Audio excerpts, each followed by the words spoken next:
stand together, we'll never fall. We can make a difference. Well, hi there, and welcome back to another episode of the All Around Growth podcast. Today is Thursday, September 8th, 2022. My name is Rob Kaiser, and I am your host. This is episode number 417 of a show where I talk about building a life and homestead with my family. And in this show, we learn the 5 W's and how as I grow along with the homestead. And the title of today's show is Why We Have a Tenant Farmer. Okay, now for those of you who are new to the show, you might be wondering who we is. And we is York Meadow Farm. And that is our family farm that was established over 10 years ago. And just to keep it simple, I'm going to read what we have on the website from the founders about the farm. Robert J. Kaiser Jr. and Denise Kaiser purchased the land where York Meadow Farm is located in Medina, Ohio in 2005. At that time, the land was being conventionally farmed in grain as it had been for decades. We got a close look at conventional farming. 5 years after purchasing the land, Bob Kaiser assembled the family to plant approximately 100 blueberry bushes in June of 2010.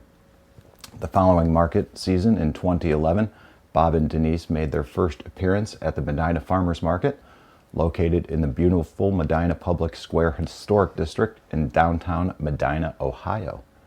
We enjoy building and developing new skills as a former suburban family, learning to build our small acre regenerative farm and homestead businesses from scratch. Sign up for our newsletter and join us on our journey. Okay, you can see there's a lot of parallels with what we're doing and where we're at with the farm and what I'm doing and where I'm at with my life. Now, I've been a part of everything that's been going on here from the very beginning, and I actually flew back here from California in 2010 to help my folks plant those blueberry bushes. It was my mom and dad, my aunt and uncle, and myself. My brother and sister may have popped in here and there. I'm not entirely sure. It was a long time ago, but we're talking 2010 now. 2010, 2011, 2012. I'm out in California. I'm kind of living on the West Coast. I had escaped burnout 1.0 in 2009. That's how I ended up in California. And by that time, I start listening to the Survival Podcast. And by 2012, the holidays come around. Get to talking with family. I had broken up with my girlfriend out there.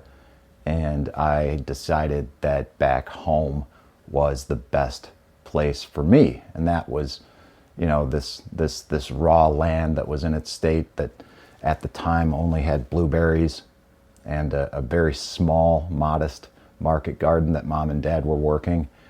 And I thought, yeah, we can do this. We can build a homestead. We're going to do this. We didn't know how, but we had the resources to do it. The resources was the land that my parents initially bought for their retirement home in 2005. And when they decided they wanted to stop the farming commercially, after a few years, they decided that the blueberries would be a good first thing to plant. And that was after some consult with Maurice Small, who I talked about in a past episode. So they put in blueberries, put in a small market garden, and decided to, try to supplement some income and participate in the farmer's market and, participate in the community that way. So from the initial thought on a retirement home in 2005 through the housing market crash in 2008 to basically where we're at today, how plans have changed. At any rate, while living in California and after that conversation with my parents and making the decision to move home, I developed and implemented an exit strategy which allowed me to save what I needed to get myself home. And that involved one last project on the road where I worked in the central Texas, southern Oklahoma, Texarkana, eastern Louisiana territories before finally landing in Ohio in September of 2013. Now, you guys may be wondering at this point, what does all of this have to do with the tenant farmer? You know, is this just Rob going on another diatribe talking about whatever it is that he's talking about now? No. All of this is relevant to why we have a tenant farmer. And you'll see why as the story continues. Now, like I said, I landed back here in September of 2013, but my arrival here to Ohio was a little earlier than planned. You see, during that time in the central Texas area, I had scheduled a camping trip to the Utah backcountry, Capitol Reef National Park to be specific. And upon the return of, or after that trip and upon the return to my friend's house in Denver, I suffered a series of seizures. Now, the end result of this series of seizures was basically me being in a state called status epilepticus. And that landed me in the neurological intensive care unit in a medically induced coma for a few days. And it was this event in September 2013 that accelerated my return home to Ohio and ultimately facilitated a career change at that time. I mean, what savings I had were depleted with all the medical bills that accompanied that event. And, you know, over the next couple of months, I basically spent a lot of time recovering, walking around the woods here on the farm, helping friends with simple tasks like cleaning chicken coops and shoveling manure, and just trying to figure out what I was going to do with my life, not to mention trying to coordinate a plan that would involve getting my belongings from the company vehicle that was stationed in Austin, as well as all of my belongings that were in a storage unit in San Diego, along with my Subaru that was parked out there at my boss's sister's house. So this was a little bit of a logistical nightmare in late 2013, but nevertheless, I pulled it all off with some help from my sister as well, making the most epic road trip of my life. And ultimately, after all of that took place during the holiday season of 2013 and 2014, I found myself employed at a wholesale tree farm and nursery again, very similar to the various operations which I worked in my early 20s out in Colorado. So, you know, after everything that I'd gone through, this was a very familiar environment for me and one that I could ease into without much challenge. And it was a good fit at that time. And quite frankly, it was a good fit up until May of this year when I left, when it was no longer a good fit. Now, when I began working for the tree farm way back in 2014, I had been bitten by the permaculture bug, and I had been bitten hard. Now, even though my finances were tight on account of the accident and the coma and everything else, I couldn't resist the calling and the temptation to attend the very first Permaculture Voices conference back in Southern California in March of 2014. Now, during that conference, I heard and met people like Jeff Lawton, Toby Hemingway, Joel Salatin, Paul Wheaton, And as a matter of fact, I was actually lucky enough to connect with a bunch of people and stay in a house with a bunch of people from the Permies community and Paul Wheaton himself. And that was a pretty cool experience. So also got a chance to, meet Jack Spirko and Mark Shepard, Joseph Simcox, John Kitzsteiner, Curtis Stone, and many other people. And some of these people I connected with more deeply than others. But ultimately, that conference was a life-changing experience, and thus began my permaculture journey, which, like I said, was hard and fast, and it lasted for about 3 years. I'm still on that journey in many ways, but, I really identified as a permaculture guy during those years. Now, over the next 3 years, 2014, 2015, 2016, I attended a number of local conferences. I went back to each Permaculture Voices conference. I founded a business. I built a high tunnel with NRCS equip funding. I was working full-time on the side trying to be the next rock star market farmer, and I was doing all of this while working full-time on a wholesale tree farm. Okay, so that was a recipe for disaster, and I found myself unhappy, unhealthy, deeply in debt, and miserable during the late summer and fall of 2016. And it was at that point where I had a very difficult conversation with my parents. I had to make some changes in my life, and I told them that I was done with market farming. And I was going to focus on my career, and I was going to focus on Financial Peace University, and I was going to focus on getting out of debt. And I was going to focus on my health. Now, by that point, my parents had largely transitioned out of produce themselves and into other products such as bath and body products that mom was making, and dad was making a lot of bread at that time. Now, he hadn't really gotten into fermented foods at that point, but he was making, Italian baguettes and sourdough. I mean, this was a multi-day process, and he was getting up at like 2 a.m. on market days to bake all this bread, and he just couldn't make enough of it. He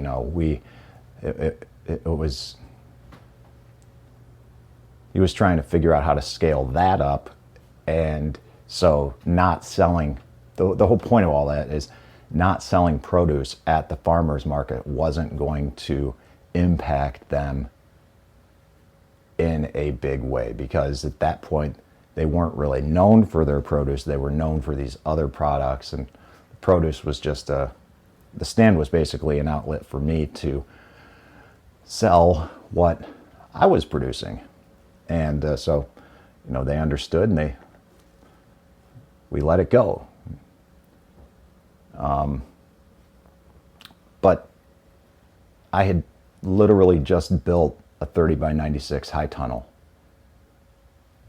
the year before. And I put in some serious work with the soil, cover crops, both in the tunnel and the surrounding areas. And I didn't simply want all the work that I put in there and my parents put in there. I didn't want all that to go to waste.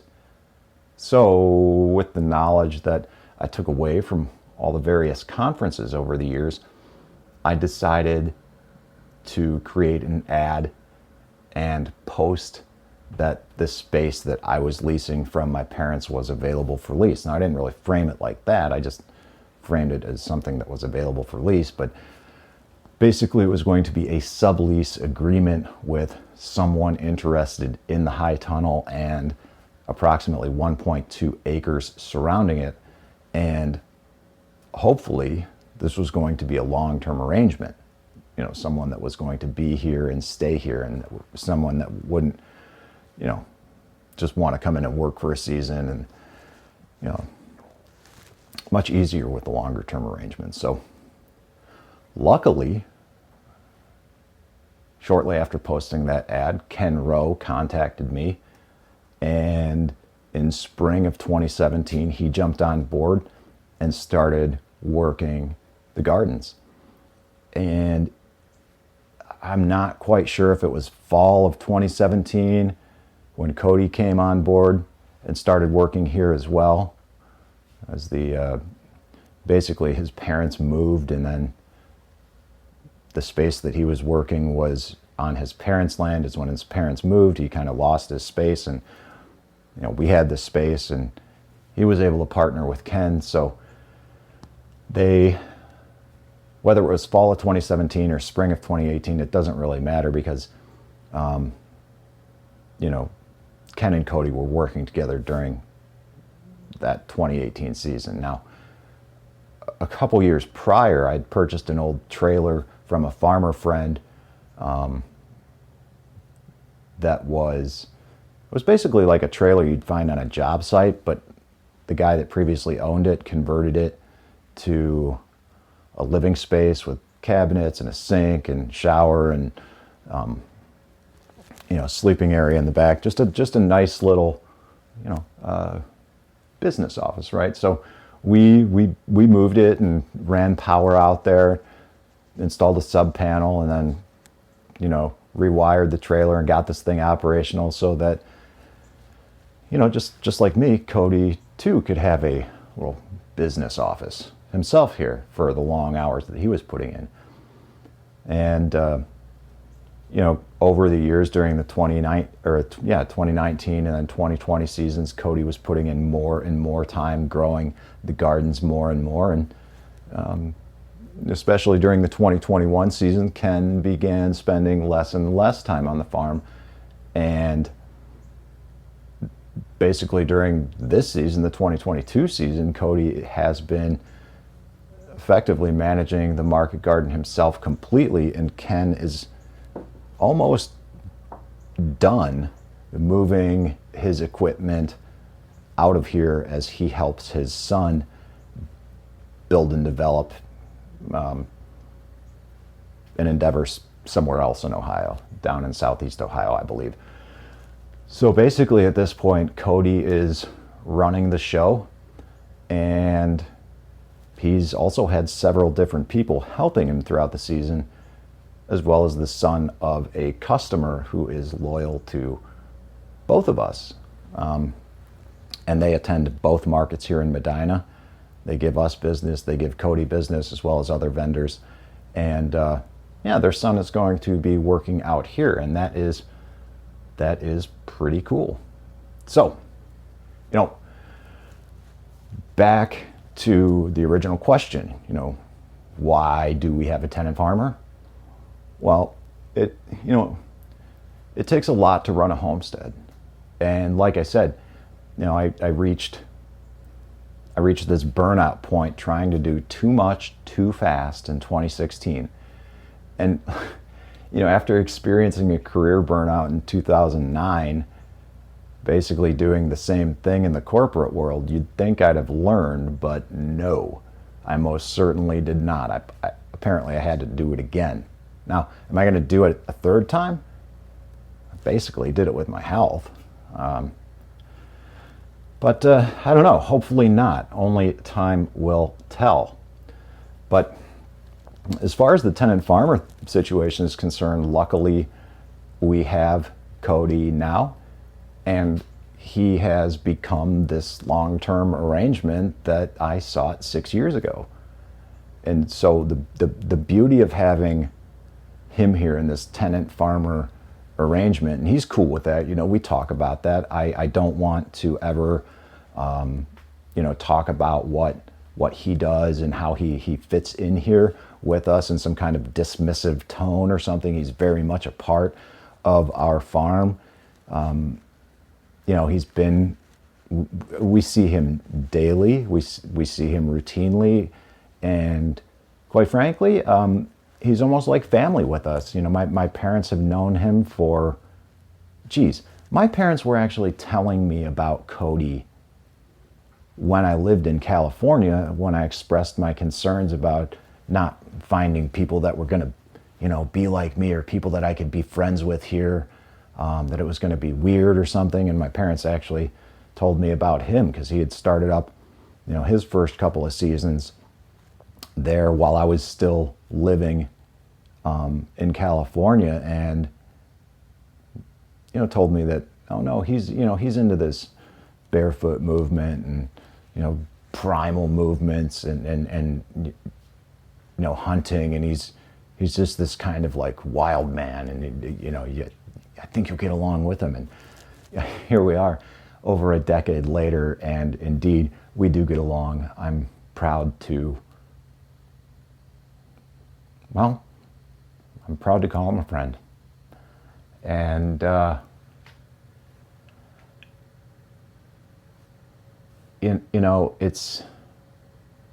that's what homesteading is like. It's cultivating these relationships with people that can help you do more than you can do by yourself, because we can't do this by ourselves. I mean, yeah, I'm here with my parents, but my parents are getting older. I can't do this by myself. And Cody's also got a family of his own, and things may be changing here as time goes on.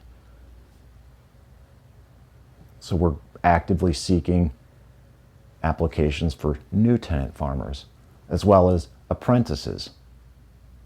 Part-time online, I'll speak more about that in a minute.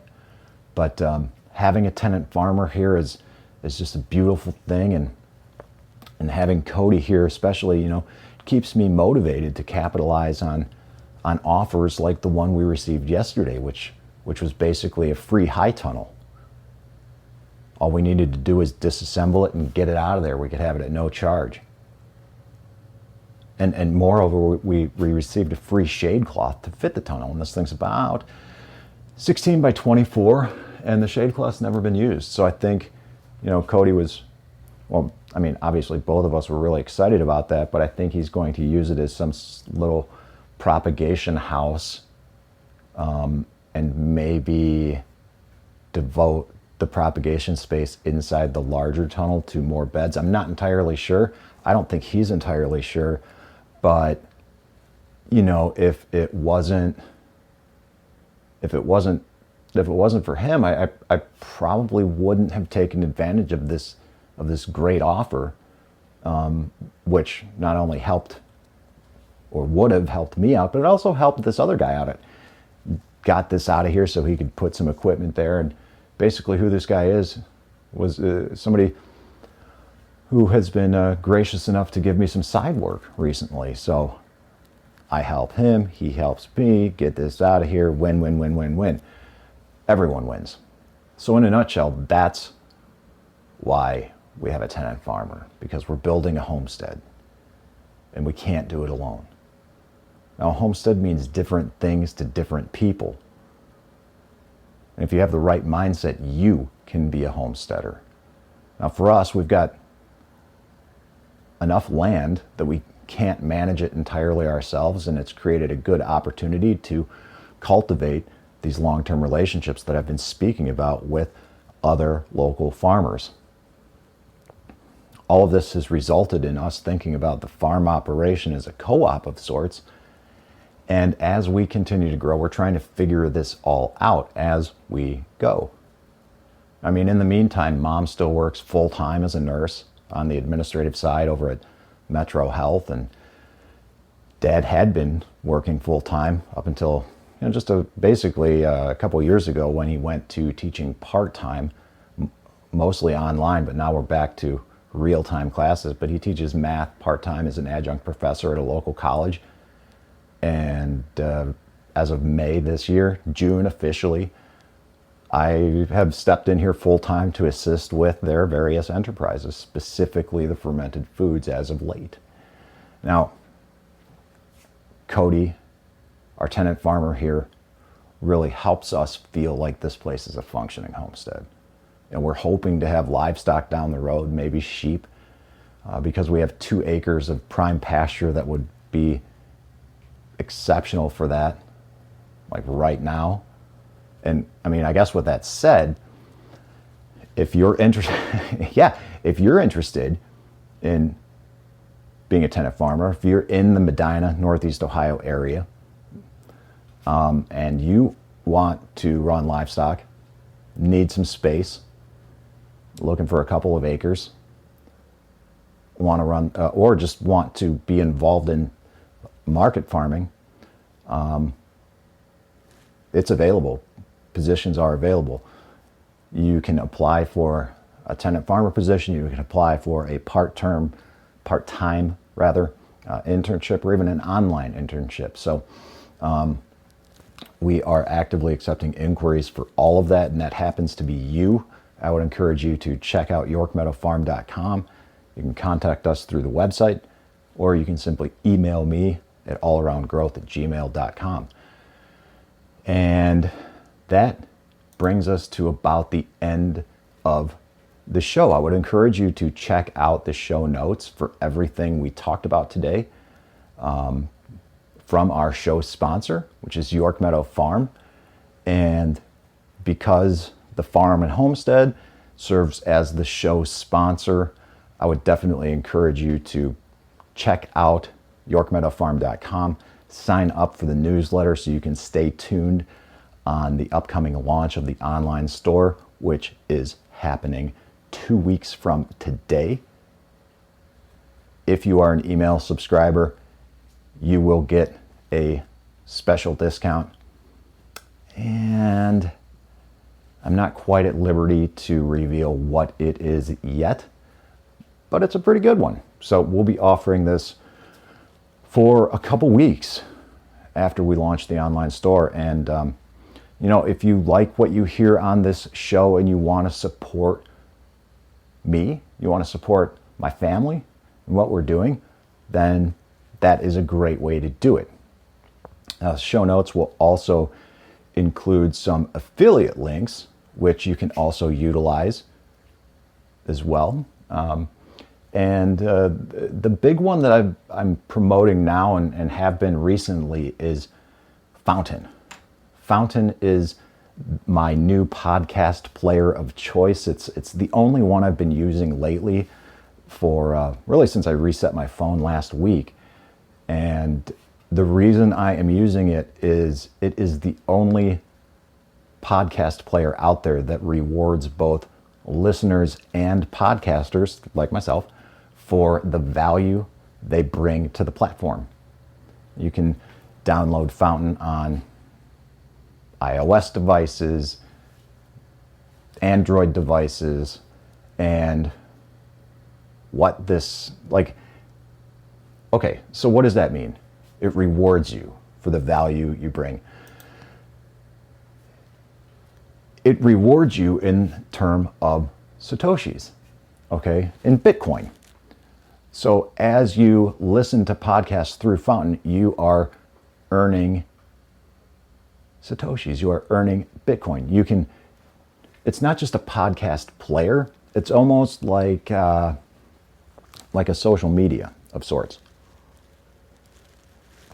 And what I mean by that is the podcast player has some cool features like creating and sharing clips, which allow you to very easily, I might say, save or snapshot a small segment of a podcast, 30 seconds, and then just share that almost as a teaser to bring people in and get them to listen to the whole thing in its entirety. So, you can follow people, see what they're clipping, they can follow you, they can see what you're clipping. And if somebody is creating something that you really like, you can boost that and tip them, extra Bitcoin, extra Satoshis. It's a really cool thing. I would encourage you to check it out. If you're interested in Bitcoin and interested in the Lightning Network and interested in just kind of fiddling around with this, that is with this cryptocurrency without really getting too deeply involved, this is a great way to do it. There's a cool community of people that are into Fountain at this time, of which I am one, and you can be one too. So check it out in the show notes, and I would also encourage you to use my referral link when you do so. And speaking of earning Bitcoin, if you just straight up want to buy it, then I would encourage you to check out Strike. Strike is basically in my opinion right now, it's the easiest way to buy Bitcoin. You can skip the fees that you would, be stuck with buying through other platforms, and you can just stack your sats. So when you buy $100 of Bitcoin through Strike, what you get is $100 of Bitcoin. Okay, and it also gives you the ability to transact with it, send, receive via the Lightning Network. It's very easy to use. You don't even have to understand anything about the Lightning Network. You just have to, you can just use it. And it's even set up for direct deposit from your employer. I can validate this and verify it. I tested it before I left my day job, and it works perfectly. You can have a portion of your paycheck go directly to a Bitcoin purchase if you want. Now, as a Dave Ramsey financial peace guide, is this something that they recommend? That's debatable, okay? And I would say, yeah, you can fit it into your budget. And if you do, Strike is a great way to do that. And again, check out the link in the show notes, because what happens if you use that link and you're not already using Strike is that you use that link, you earn $10 as a sign-up bonus in Bitcoin, and I get $10 in Bitcoin for the referral. So again, win, win, win. And that, I would say, is value for value as well. So that's about it for today, guys. In all honesty, I'm not sure what tomorrow has in store, but if you want to contribute to show ideas, simply send me an email at allaroundgrowth@gmail.com, or join us in the Telegram chat at t.me/allaroundgrowth and send us your ideas there. This is Rob Kaiser, and thank you. And answers a few. People turn away, and I wonder why. If I can help somebody, then I want to try.